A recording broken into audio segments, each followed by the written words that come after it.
Hello and congratulations on getting access to this video course that will show you how to use your web hosting panel, in this case the Cpanel, which is what the majority of web hosting companies use.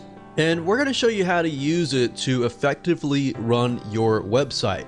See, what I've seen over the years is a lot of people tend to forget how powerful Cpanel really is. And in doing so, they often go about buying fancy scripts that cost a lot of money and don't realize that they can use Cpanel for free to do the exact same thing. So what I'm going to do in this video course is to cover several things that are crucial to running your website. So this is video number 1, the introduction to Cpanel. So the premise is this: there are so many Cpanel videos out there on YouTube that cover basic features of Cpanel. But the problem is that they never really dive into the core of what Cpanel really offers. And that is my goal in this video course. So this video course is not only going to show you the features of Cpanel that you can use for your website, but also parts of it that can really help you truly take your business, take your website to the next level of success. And it's not just about maintaining your website and having email accounts or things like that, but really taking it to the next step. So here's a quick overview of what we're going to talk about in this video course. This is, of course, video number 1. Video number 2 is how to use the video tutorials feature. Now, because we're not really going to cover the basic features and all of that, I want to point you to this place because that way you can always refer back to it if you need to. And in this particular video, I'm also going to show you how to change the layout and design of the Cpanel, because there are different layouts. So some of you might be seeing a certain layout, whereas some of you might be seeing a different layout. And I want you to know that they're all the same. The only difference is usually the icon that is used. So as long as you look at the words are the same. So I want to make sure that I cover that so you don't get lost along the way. And just be aware that it might look slightly different. Video number 3, we're going to talk about how to create and insert data into a MySQL database. A MySQL database is a standard database that pretty much most all PHP scripts or web scripts use. Now, there are videos that show you how to create MySQL databases, but there are not a lot of videos that show you how to actually edit the database, because this can actually come up at a later date where knowing how to do this actually is very, very crucial and a very good thing to know, so that if you do run into problems, you can actually fix them by yourself. Video number 4, we're going to talk about how to use AW Stats, which is a statistics program that analyzes and shows you what is happening inside of your website. And we'll talk about how to apply it to your business. Video number 5, we're going to talk about what is Softaculous and how to use it. Some of you might see that you have a software program called Fantastico. If you still do, keep in mind that Fantastico has been no longer supported. It has been replaced by a program called Softaculous. And we'll talk more about that and how it helps you and how it benefits you and how it can help you run your business. Video number 6, we'll talk about how to set up an error and redirect page. The reason why you're going to need to have this set up is over time, you're going to set up pages, you're going to set up posts, you're going to delete those posts and pages. And if Google has indexed that page, for example, and somebody clicks on that page, they're going to see an error page, and guess what? Most likely you have lost that potential subscriber, potential fan, or even potential buyer. So in that case, you're going to make sure that you want to redirect all of your error pages to your front page or any page that you desire to do. So we'll talk about that in video number 6. Video number 7, we'll talk about how to use File Manager effectively. Believe it or not, you're not going to need to have any fancy FTP programs to upload files like videos, zip files, or any files. So I'm going to show you how to use File Manager so that you can pretty much do everything within Cpanel if you understand how to do it right. Then of course, video number 8, we're going to talk about email authentication. This prevents people from abusing your email address, and I'll show you how this works, why you need it, and all of that in that particular video. And of course, last but not least, I'll talk about how to back up and restore your website, which is crucial. There are many different scenarios, many different situations that you need to be aware of to protect yourself. Because guess what? Setting up a website, not having it backed up, not being able to restore it, it's a nightmare. You've spent hours, days, months, even sometimes years or even decades on your website. You want to make sure that you have a backup copy to be able to restore it if you need to do so. And there are other cases as well. For example, let's say you are using a web host and the web host goes bankrupt. You know, there are many different situations beyond just the basics. And I want to make sure that I cover that so that you're aware and you protect yourself. So obviously what you need is you're going to need to have Cpanel. So that's it. Let's move on to the next video.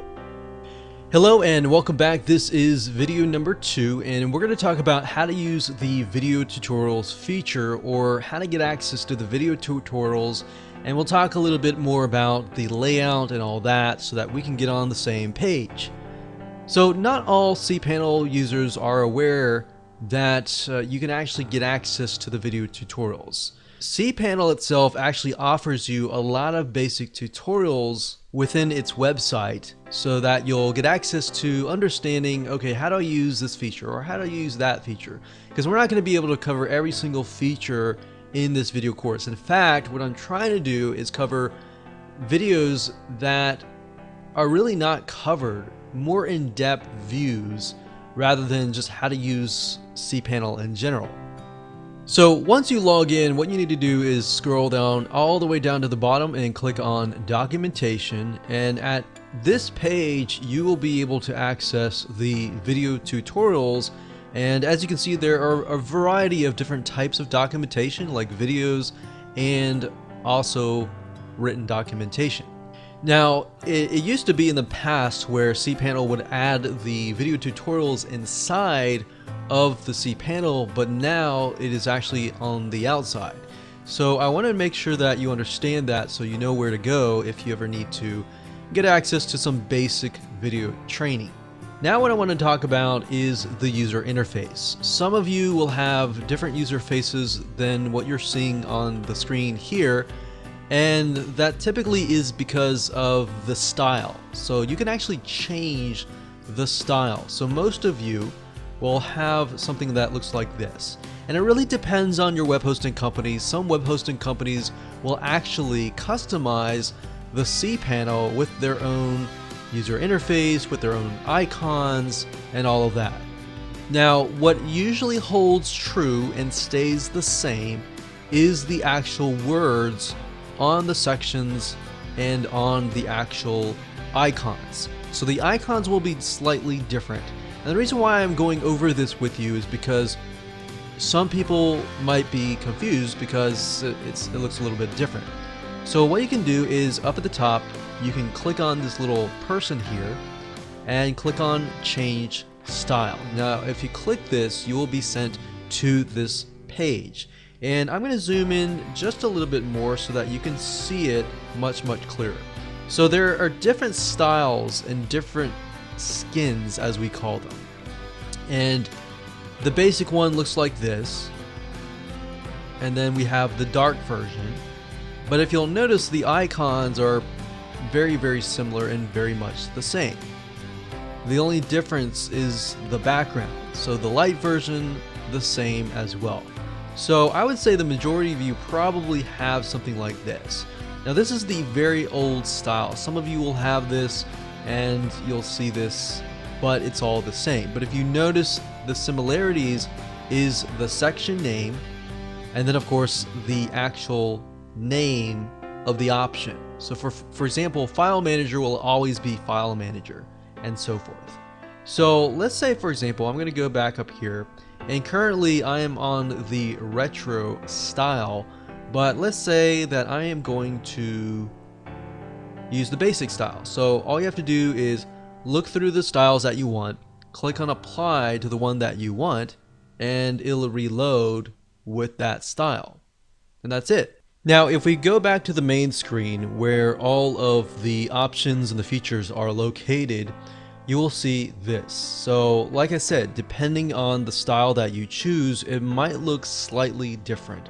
But at the end of the day, typically the things that do not change are the actual titles of the options. Like file manager is going to be file manager across the board. Now you're going to see different sections. Some of these sections will be different. Some, as you can see, you can actually move these sections around. So I can move this section further down here. So just keep in mind that yours might be a little bit lower, yours might be higher. So really depending on the web hosting company, some will leave it at default and some will get all fancy and move things around and customize it with their own logo. But it's all the same thing at the end of the day, unless you're using a web hosting company that is not using Cpanel, which are very far and few. So let me just run through real quick. So you have files, you have file manager, you have images, you have directory privacy, which enables you to tell the system who can actually access certain directories. We have FTP accounts, we have backup wizard, which will show you how to use later on. We have disk usage, which will show you how much disk space you have left. And then of course you have databases, which is PHP My Admin, which is where we're going to actually look at the database. But first you'll need to create a database first, which you can do either here or here. You don't really need this. And these are for advanced users here. Then you have domain names, such as site publisher, add-on domains, subdomains, redirects, and more. We're not really going to cover this. But subdomains, as you know, it's basically adding a keyword .yourdomain.com. So it's going to be a subdomain of the domain. And then of course you have email, which you're going to be able to create email accounts here. You're going to be able to create autoresponders. And in this case, the sense of autoresponder is just going to respond with an email. So you could set up an email address and tell people, hey, email this address and you will be sent an automatic response, an email with a secret code or something. You could do that. You could also forward all email from one email to another email here. We have email authentication, which we'll talk about more later. And we'll have spam assassin, which will enable you to protect your email address from spam.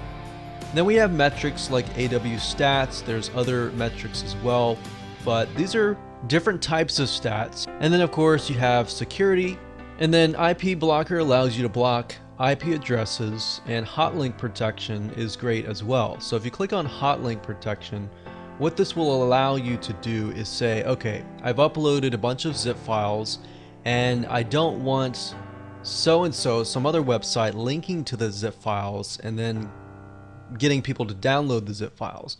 So you can actually prevent other websites from linking to you and basically essentially using up your bandwidth.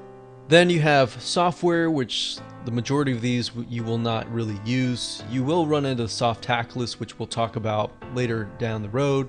And then of course you have advanced options like cron jobs, which you will usually set up whenever you install a web script.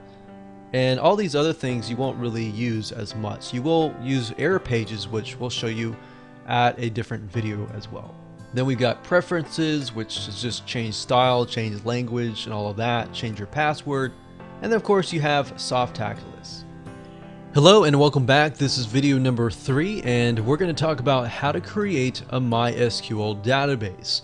And then we'll talk about, in addition to that, how to insert data into a MySQL database, how to look at a database, and how to understand the basics of it so that if you ever need to do this in the future, you can.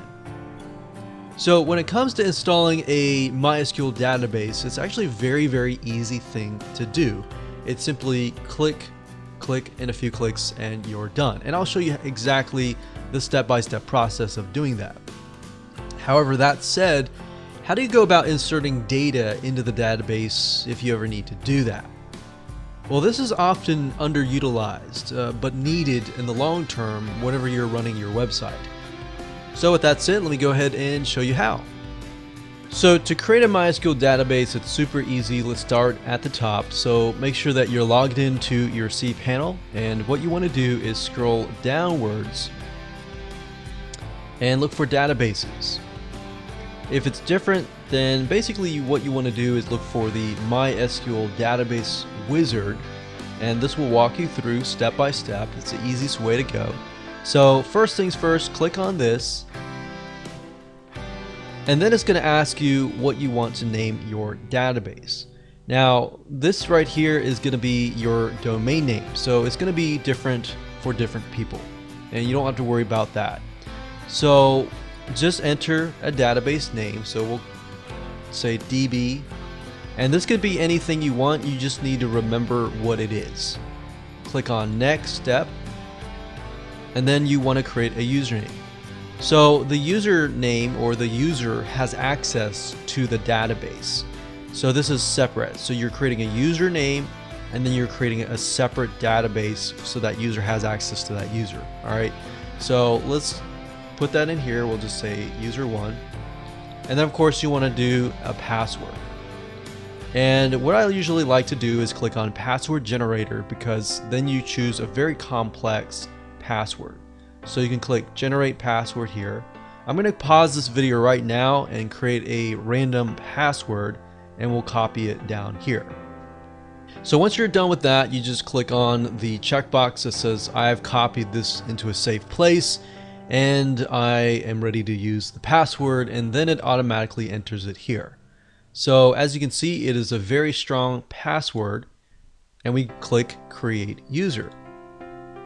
The next step is step 3, is to add the user to the database, and to do that all you have to do is click on all privileges and click next step, and that's it.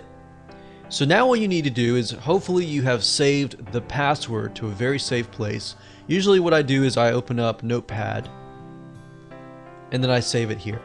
Now in addition to that, I usually try to save this right here. So if you're installing a web script, typically what it'll do is it'll ask you for your database name, and the database name is the full text between these quotation marks. So I'm going to copy that over here.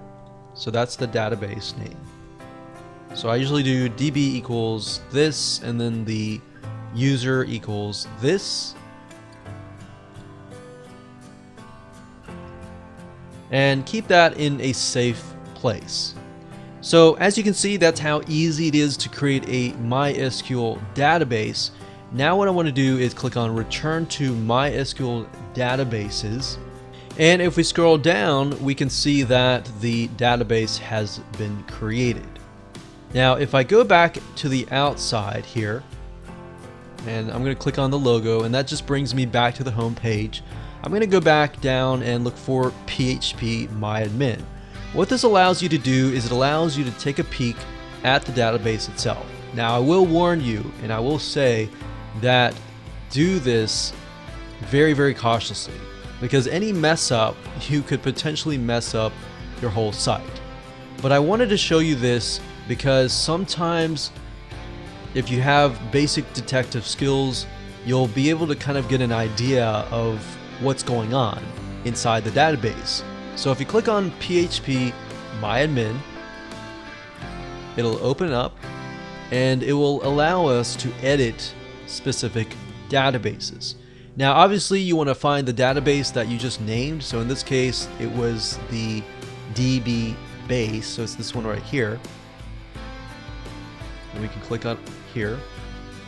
So we can see that there are no tables found, and the reason why is it's an empty database, right? But let's say for example that we choose a different database that has data inside of it.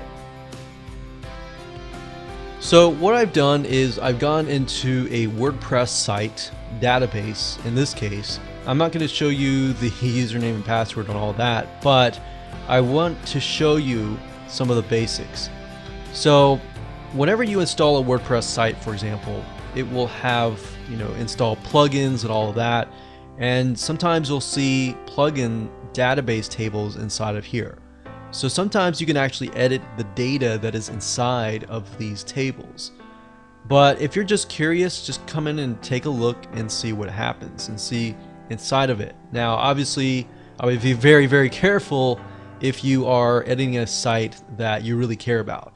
But by doing this and just looking at it, not really changing anything, this really gives you an idea of what is happening on the back end of your website. And the reason why I'm showing this to you is because in the past I used to do this, and whenever I came across an error, or maybe there was something on the site that I couldn't change on the front end, sometimes I would go on the back end, like right here, let's say WP comments, for example. You could see comments and all that here. So what I'm showing you this is you can actually replace existing data with data that you want. And just coming through here and being able to see what's happening on the back end really allows you to see what is happening in your site.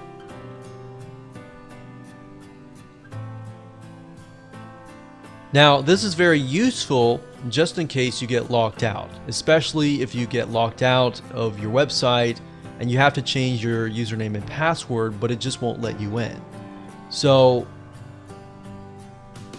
what you could easily do is you could come down here and go under WP users and then just change the password inside here. So that's why I'm showing you this, is because there are potential opportunities in the future if something bad happens that you could potentially come in and get things fixed. But obviously, if you don't know what you're doing, then you will need to consult someone that does. But hopefully that gives you a better understanding on how MySQL databases work when you create them, and then when they begin to populate, everything happens right here. Hello and welcome to video number 4. In this particular video, you're going to learn how to use AW Stats, which is built into the cPanel, and how to apply it to your business. Essentially, knowing what goes on in your website is crucial. And we'll discuss about what the differences are between AW Stats and Google Analytics. Google Analytics typically gives you a more granular view of what's going on in your business. But that said, not everybody uses Google Analytics. Not everyone uses it at the right time. So the nice thing about cPanel is your AW Stats is always running.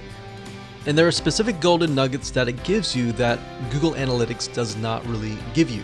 And we'll dive into that further. So in other words, not only will you be given an overview of AW Stats, but you'll learn different features of AW Stats that if used correctly, can actually go beyond and increase your website traffic and protect you as well. You'll also learn how people find you, what keywords they are using to type in search engines, and how to use that to your advantage. And you'll also learn who is linking to you for good reasons or even bad reasons so that you can protect yourself. So we're going to take a little bit of out-of-box thinking here and show you some things that you may never have seen before. So to access AW Stats, all you need to do is go back to your main screen, as you can see here, and scroll down. And under metrics, you'll see AW Stats.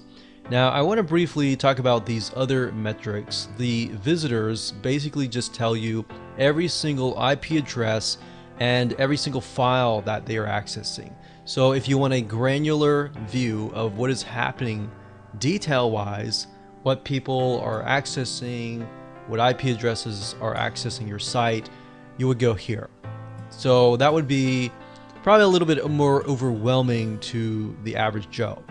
Now, that's there though if you want to do that. And then of course bandwidth just tells you how much bandwidth or how many files in the metric of like megabytes or gigabytes your prospects and site visitors are actually using. So if you have a lot of videos, you have thousands of gigabytes of videos and they're hundreds of people visiting it per day, it gives you a better idea of how much your website is actually using. So in addition to that, you can click on AW Stats. Now I'm not going to show you, otherwise it'll show you my domain, but if you click on that, it'll give you the option to either choose the regular yourdomain.com or the SSL version of yourdomain.com. So, and then of course you're going to see your monthly history over time, what is happening on your website, the days, the months, which months are potentially getting more traffic. So that's something that I would highly advise you to really start looking into. Like, what days are your visitors reacting? Are there certain days that are better than others? Because it's going to be different for different websites. And knowing that information is actually going to really help you increase your traffic and potentially increase your sales if you're running a business. We've got days of week, we've got hours, which is crucial. You might notice that you might be getting more people at a specific hour, specific time. And knowing this data is important because you can connect it to your email autoresponder system and email people at that specific hour. So really taking yourself out of the box and understanding what is happening here, how are people interacting with your website, is crucial. And then we have locales, which is basically where people are coming from, the different countries, different locations, and all of that. We have different hosts, we have different authenticated users, and then what kind of robots are visiting your site? Is Google coming to your site and indexing your site? Is Yahoo, is other search engines doing that? And then the visits, duration, how long are people actually staying on your site? Are they staying a few seconds? If they are, that might not be a good sign. Maybe you can look at your content and see why. If they're staying a long time on specific pages, then why is that? Is it because their videos, are they intriguing? What is that? So use this data to your advantage. You can see file types. What kind of files are they accessing? Are they accessing regular pages? Are they downloading files? Are they downloading a lot of zip files or video files or whatever? And then different pages. What kind of pages are they accessing? What kind of operating systems are they using? What kind of browsers are they using? And you can also see where they're coming from. So you can see what search engines are sending traffic to you and who is linking to you. What files are they linking to? And this is a great way to figure out who is linking to you.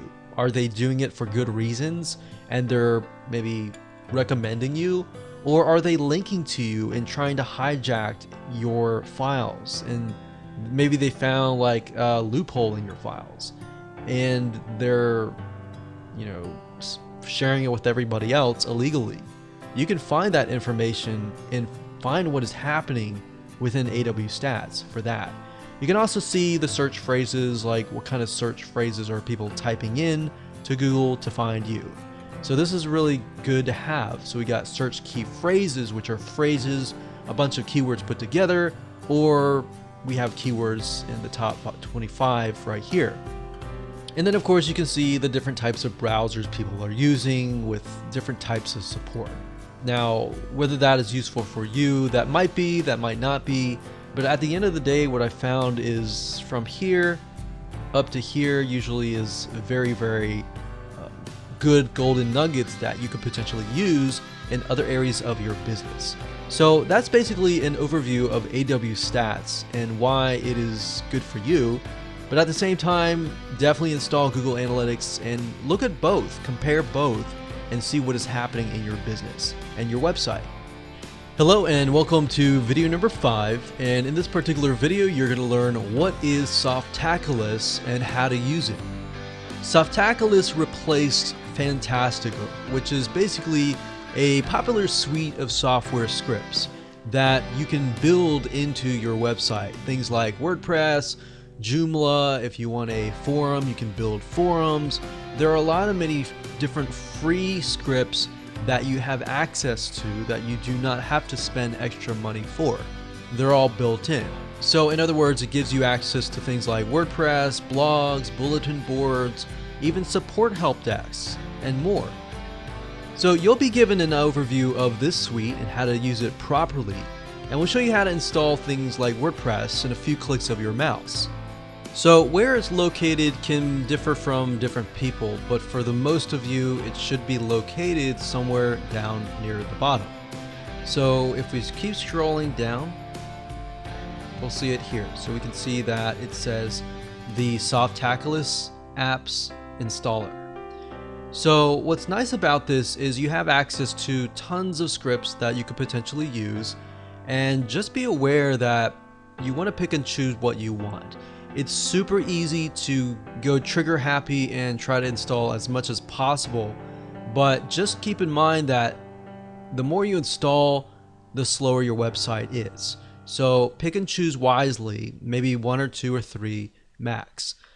So let me just do a quick run through here. So we've got blogs, we've got microblogs, and if you click these links down below, these are categories, and these are all the scripts. So if you're not really sure which one to choose, if you click on blogs here, you'll actually be able to see all the blogs. So as we can see here, we've got WordPress, we've got OpenBlog, we've got Serendipity, and there's a lot more. I'm not going to go through every single one, but if you click on blogs, it'll categorize it, and then you can look through. You've got microblogs, we've got portals or content management systems like Joomla and all of that. There's also specialized ones for real estate and more. We've got forums. So let's say, for example, you want a community. You want to create a community, click forums. We've got PHP we've got SMF, and we've actually tried SMFs. SMF is really good, PHP is good, bbpress is also good,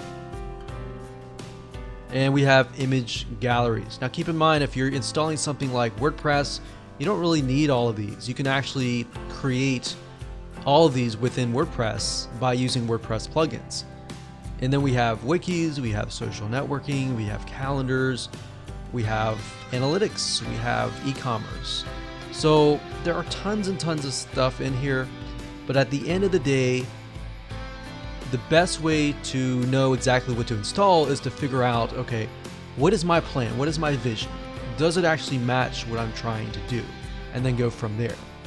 Now in this particular video, I'm going to show you how easy it is to install. So I'm going to click on WordPress here, and you're going to see within a few clicks and a few things that we need to enter, we're going to create a WordPress site really fast.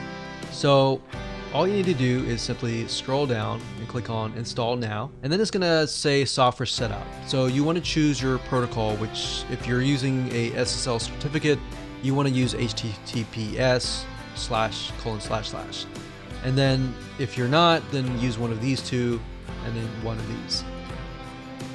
And then of course you want to choose your domain name, and the reason why this is listed is because if you have a subdomain name, you can actually install it in there. And then of course the directory, if you leave this blank, it's going to install it at yourdomain.com. If you enter a directory, it's going to install it within a directory within yourdomain.com. So if it's WP, for example, it'll be yourdomain.com/WP. So if somebody goes to yourdomain.com, they're not going to see the WordPress site. All right, so hopefully that makes sense. So once you've done that, then what you want to do is enter your admin account, so your admin username and password.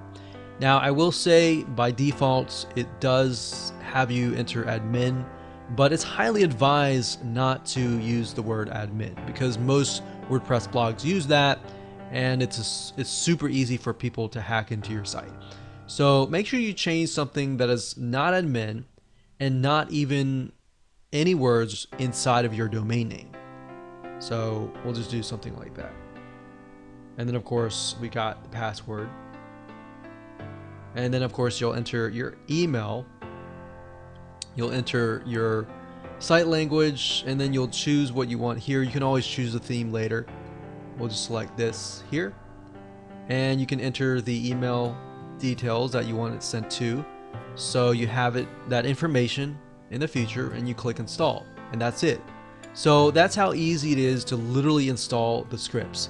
If you were to do this manually and install WordPress manually, it would actually take you literally about 30 minutes if you knew what you were doing. If you didn't know what you were doing, it would probably take you about an hour to do, even though they say it's a 5-minute install. With Softaculous, it skips the process and it allows you to install softwares, a variety of different softwares, really fast. So hopefully that opens your eyes to the potential software and scripts that you can install really fast. Welcome to video number 6, and in this particular video we're going to talk about how to set up an error and redirect page. So did you know that you could be losing traffic when people land on certain areas of your website that don't exist? In other words, over the time and over the years of maintaining your website, you'll have pages and elements, videos, zip files, whatever, that will disappear on your website. And what will happen over the years is they will be indexed by Google, and if somebody clicks on that through Google and they come to your website, it will lead to a what we call a 404 error page. Now think about it for just a second. If you were that prospect and you clicked on a link and it went to a 404 error page, what does that first impression give you? Most likely it gives you the impression that the site is not maintained, or maybe it's not really very professional, right? In that case, what it'll do is it'll be detrimental to your reputation. So you don't want that. Instead, what you want is you want people to be redirected to either a page that actually works or a specific page that you want all the traffic to be redirected to. And this is where the 404 error page comes in.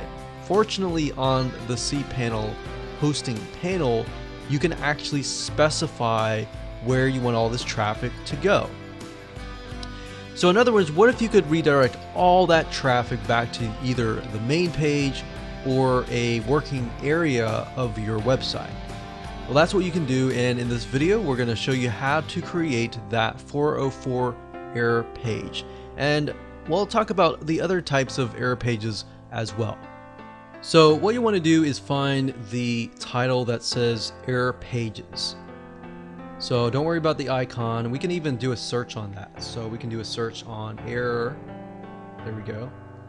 That's not the metrics though. It's not going to be under there. It's going to be error pages, or it might be 404 pages.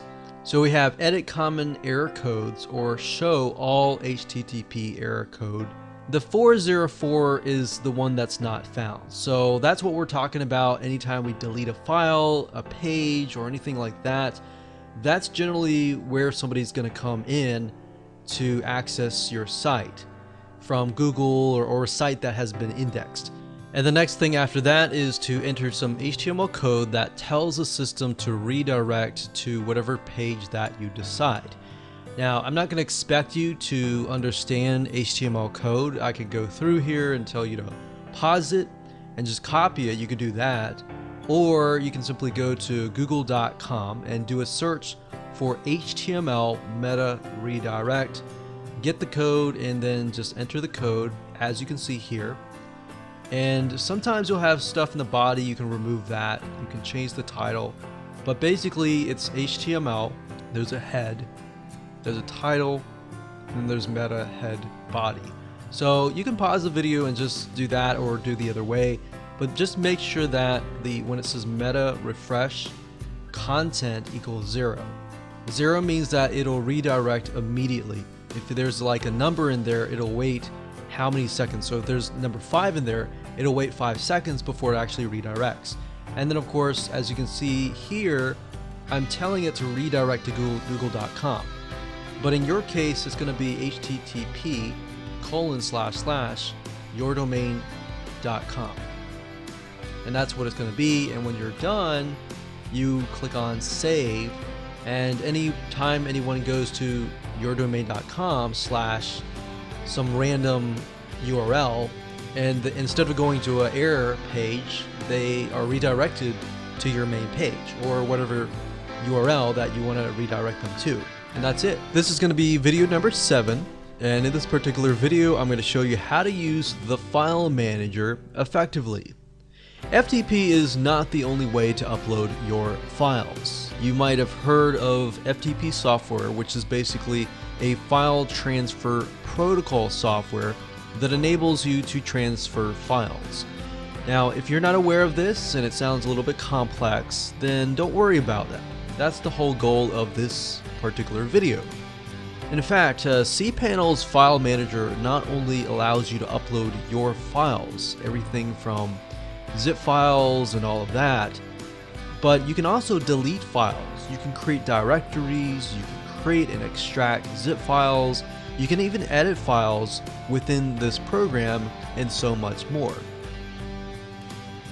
So by showing you this, I think this will simplify your life a little bit. And this is great in addition to that, especially if you need to install web scripts like PHP scripts. And best of all, you can do it without any fancy software like we talked about earlier, the FTP software, and you can do it on any computer that has access to the internet. So let me go ahead and jump right in and show you how it works. So you should see the file manager at the very top. The icon might be different, like I said earlier, but the file manager name will be the same. So click on that. It's going to open up a separate window. And I will warn you, you have to be very, very careful when you move your mouse, because you could potentially move a file, a folder into the wrong folder or what have you. So just keep that in mind. Be very, very careful while you're in here. So right now I'm in a website, and you're going to see all these different folders here. The key to remember is that some of you will see public_HTML, and some of you might see HTTP docs. Now, if you're unsure about where the file should be located, you'll need to contact your web host, because some web host companies will put it in a certain directory, but for the majority of you, it should say public_HTML. So this should be the magic folder that holds all the files that show up on your website.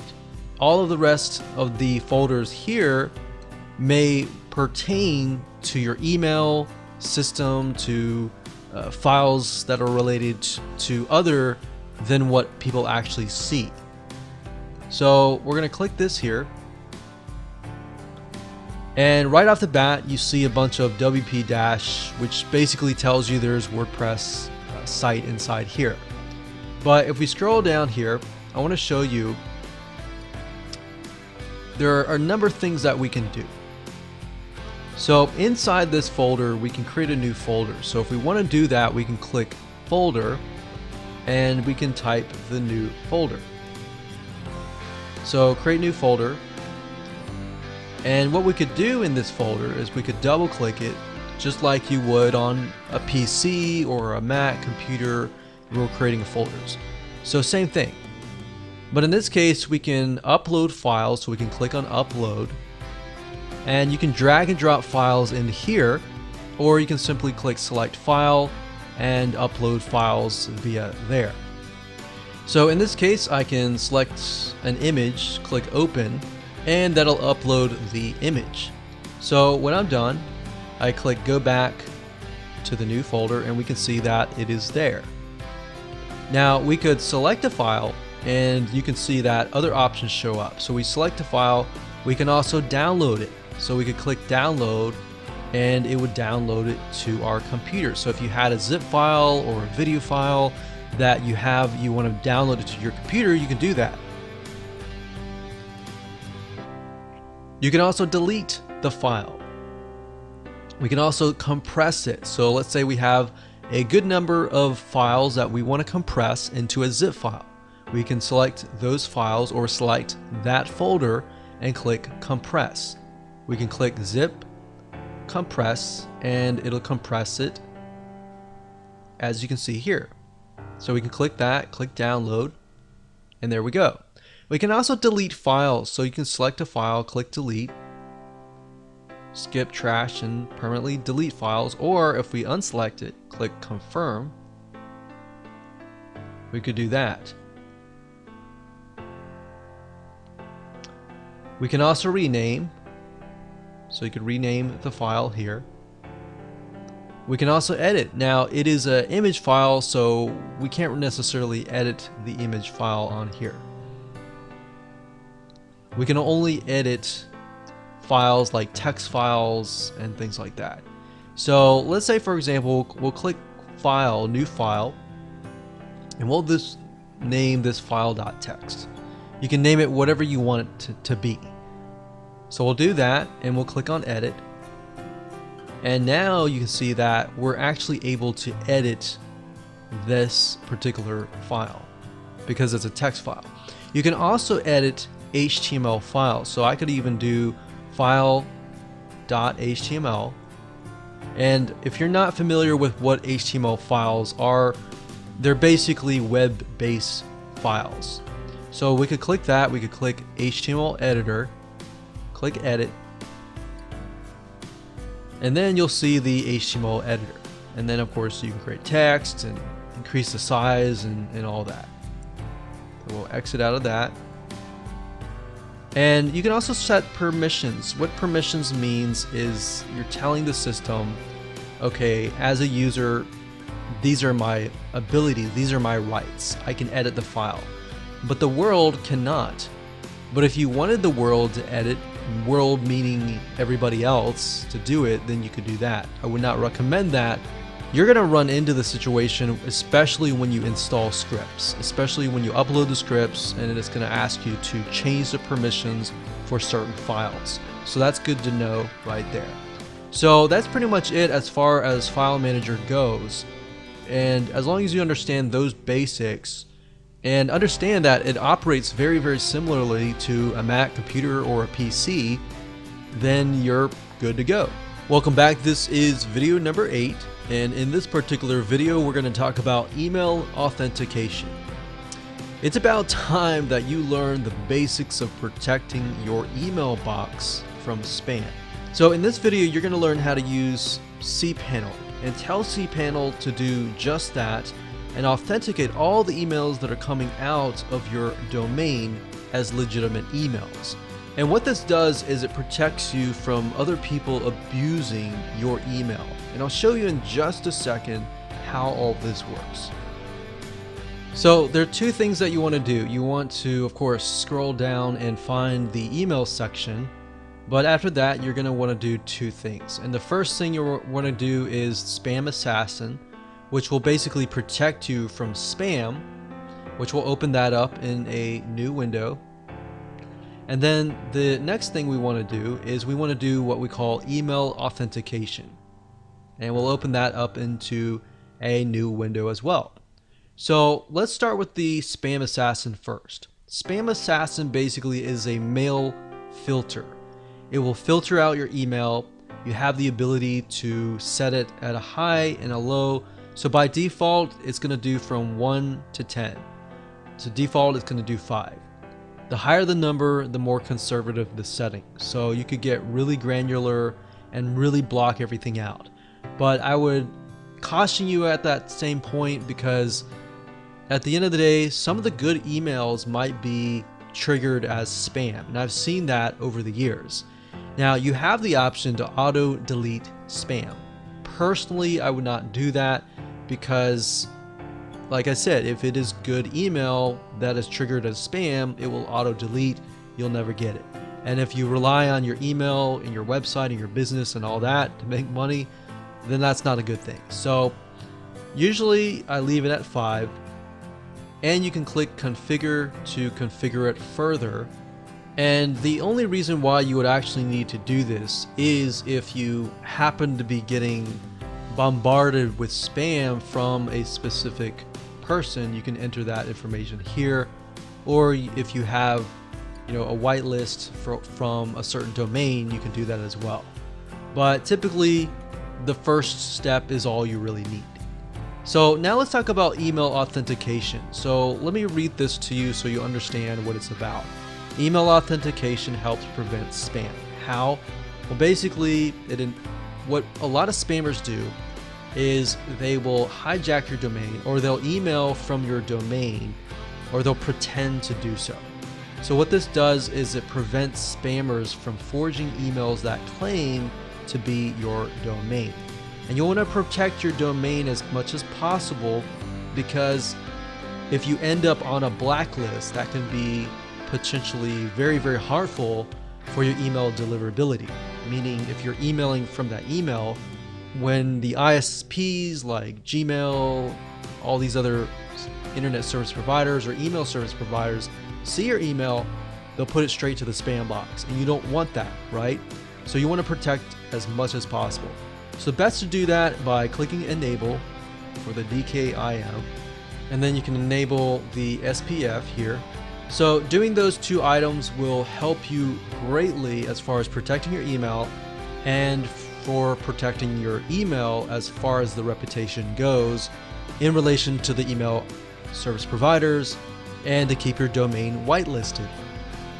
Welcome to video number 9, and congratulations, you've reached the end of this course. We're going to talk about how to back up and restore your websites. Have you ever created a document and forgot to save it and you lose it? Think about that feeling. This is one of the worst feelings after you spent sometimes hours, sometimes days, sometimes weeks, or even months to create that document. Well, the same goes for your website. In fact, websites are even worse, because sometimes you spend months, years, or even half a decade or more maintaining your website and building it up. So if you don't have a backup of your website on a frequent basis, then you are in trouble. Now, you could say, well, I'm just going to use the web host to back up my files. And that's fine, you can do it that route, but it's always good to keep a backup copy on your own computer, because there are many different scenarios, as I specified in the previous videos, that could potentially happen. And I'm not saying this will happen to you, but I'm saying that it's potentially could happen.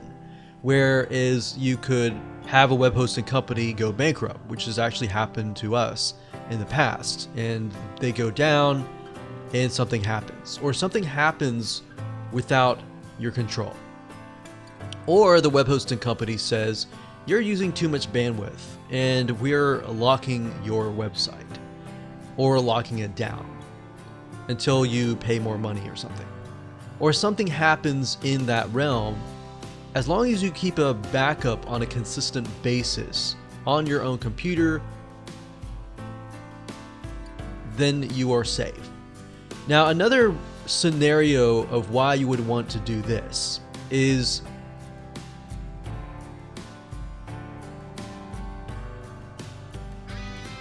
if you wanted to back it up and then move it to a different host.